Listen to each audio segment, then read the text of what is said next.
করেছেন যে বৈবাহিক সম্পর্কের মধ্যে জোরপূর্বক যৌন সম্পর্ককে ধর্ষণ হিসেবে ফৌজদারি আইনে অন্তর্ভুক্ত করার একটা সুপারিশ করেছেন।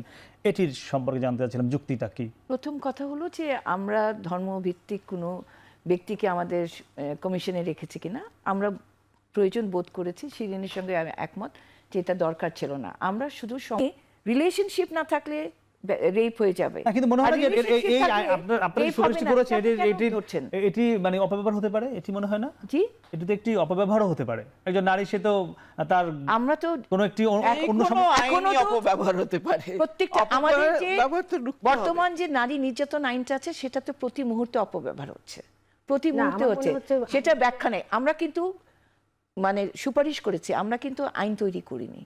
আইন তৈরিতে আইনের ব্যাখ্যা সেটা কিভাবে আপনি চিহ্নিত করবেন, কিভাবে সেটাকে অপরাধ গণ্য করবেন সেগুলো কিন্তু বলা হয়নি। তখন আসবে। জি না, আমি ওই যে ওনার কথার ইয়েতে বললাম যে আইন শৃঙ্খলার পরিস্থিতিও কিন্তু একটা বিশাল ব্যাপার এখানে, যে কোনো মেয়ে যে সে একটা লিগ্যাল হেল্প নিবে এটার জন্য কিন্তু কোনো ইজি না। আমরা হয়তো চোখের সামনে যা দেখছি প্রত্যন্ত অঞ্চলে কিন্তু যখন মেয়েরা অ্যাবিউজড হয় বা ভায়োলেন্সের শিকার হয় তখন কিন্তু তারা হয়তো অ্যাপ্রোচটা করতে পারে না। কিন্তু আমার এখানে প্রশ্ন হলো কি, ম্যারাইটাল রেপের সংজ্ঞাটা খুব জরুরি এখানে, যেহেতু ম্যারাইটাল রেপ আমরা বলছি, এটা সংজ্ঞাটা অবশ্যই খুব ক্লিয়ার করতে হবে এক। আর দ্বিতীয়ত হলো যে নইলে এটা বিভ্রান্তি সৃষ্টি হবে, কেননা স্বামী এবং স্ত্রীর মধ্যে কি হয়েছে এটা প্রমাণ করাটাই খুব কঠিন। এটা প্রমাণ করা খুব কঠিন। সংজ্ঞা দিইনি তো। না না, আমি বলছি না, কিন্তু আপনাদের আমি বলছি যে এটা সংজ্ঞাটা জরুরি হয়ে যাবে। হ্যাঁ, এটা ল কমিশনের দায়িত্ব, কারণ এটা তো একটা টার্ম ইউজ করে। এটা আইন কমিশনে যখন যাবে তখন দেখবে। হ্যাঁ ঠিক আছে, কিন্তু এটা আপনাদের ভাবতে হবে তাহলে যে কেন এই সব, যেহেতু সুপারিশটা আপনারা করছেন এটা সংজ্ঞার কথা বলছেন, সংজ্ঞাটাও যদি আমরা তো প্রস্তাব দিচ্ছি, প্রস্তাবগুলো বাস্তবায়ন করতে হলে তো আরো অনেক কাজ আছে না। কিন্তু এখানে আবার কিন্তু অনেক বলছেন যে এটি করবার কারণে পারিবারিক যে বন্ধন সেখানে একটি ব্যাঘাত ঘটবে, এটি কিন্তু অনেক যুক্তি দিচ্ছেন, আপনারা শুনেছেন।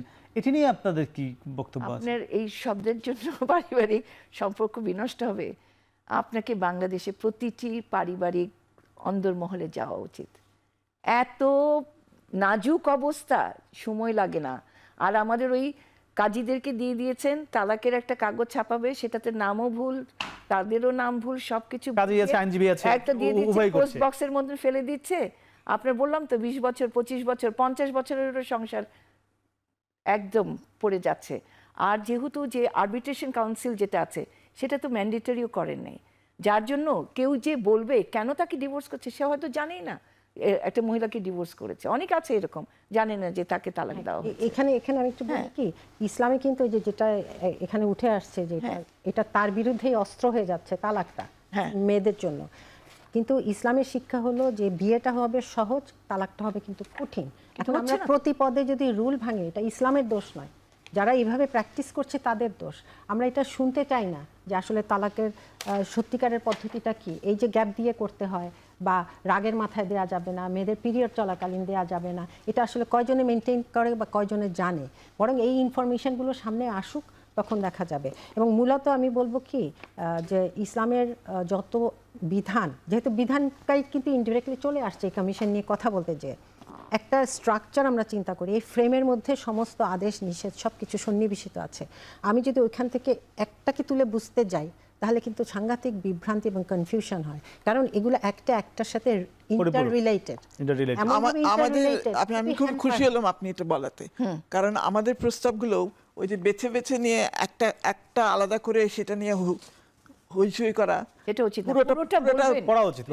পুরোটার কনটেক্সটটা দেখতে হবে। পুরো কনটেক্সটটা দেখার পরেই আপনি মন্তব্য করতে পারেন, বিরোধিতা করতে পারেন। তারপরেও যেমন যৌনকর্মীর ওই জায়গায় আমি আরেকটা কনক্লুশন আনি, যে তাদেরকে যদি আমরা শ্রমের মর্যাদাও দেই তাহলে দেখেন ওইটা মেনে নিয়ে দিচ্ছি যে সে অপহৃত হয়েছিল, সে ফাঁদে পড়েছিল, সে প্রবঞ্চিত হয়েছিল, তো এটা একটা মানে আমি বলবো একটা শাস্তিযোগ্য অপরাধ কেউ করে কিন্তু ওকে এই কর্মীটা বানিয়েছে, তার মানে ওগুলা তো বন্ধ করতে হবে। জি, আমি আরেকটা বিষয়ে আলোচনা করতে চাই, সেটা হলো সংস্কার।